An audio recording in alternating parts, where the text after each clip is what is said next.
দাদি বিয়া করু। তোর এই শরীর দেখে কে তোরে বিয়া করব বাপ?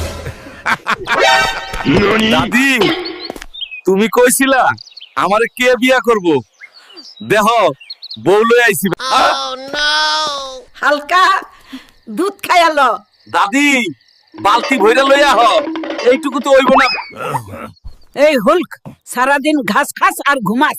এই নেবাগ বাজার করে নিয়ে আয়। আচ্ছা দাদি, যাচ্ছি। মামা লাউতের দাম কত? 90 টাকা। না মামা, আমি 100 টাকার বেশি দিতে পারবো না।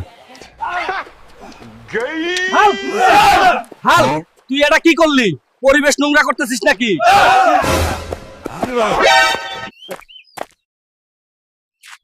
তোরা কাজ কাম ছাইরা গ্রামে আইসা পড়ে আসুস কেন? দাদি এখন আর আগের মতো সিনেমার কাম নাই, না খাইয়া মরতে হইব। হালকা, আমার বাচ্চাটারে বাঁচা।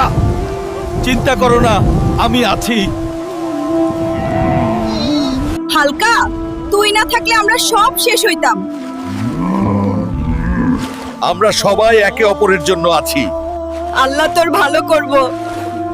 আপনারা সবাই আমার আপন মানুষ।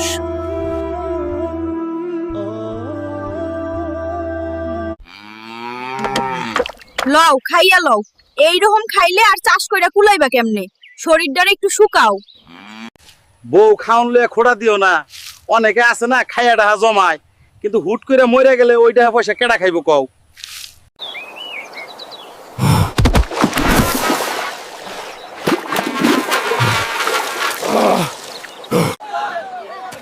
কিরে হালকা, আমারে দুইটা নারিকেল পাইরা দিয়া যা। দিতাছি দাদি। নিন দাদি, একবারেই সব দিয়ে দিলাম। হায় রে বাপ, এটা কি করলি হালকা? কিরে হালকা, মাছ উঠে? উঠে, তবে মাছের চেয়ে সাপ বেশি। এই যে কইছিলাম না সাপ বেশি। মারে, এত বড় সাপ!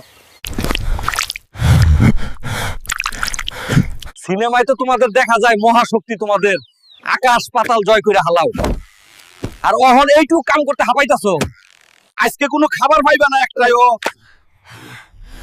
সিনেমার নায়ক হইলে কাম না জানলে কিচ্ছু নাই। তোমাদের তো মহাশক্তি।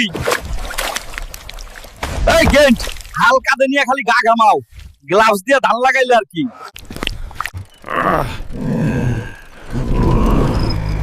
What happening? তোরাই ঢাকার শহরের জ্যামের প্রথম কারণ। তোগই খালি আগে যাইতে হইব। আরো জোরে মার হালকা, ইচ্ছা মতো মার হালকা, আমরা শান্তি পামু।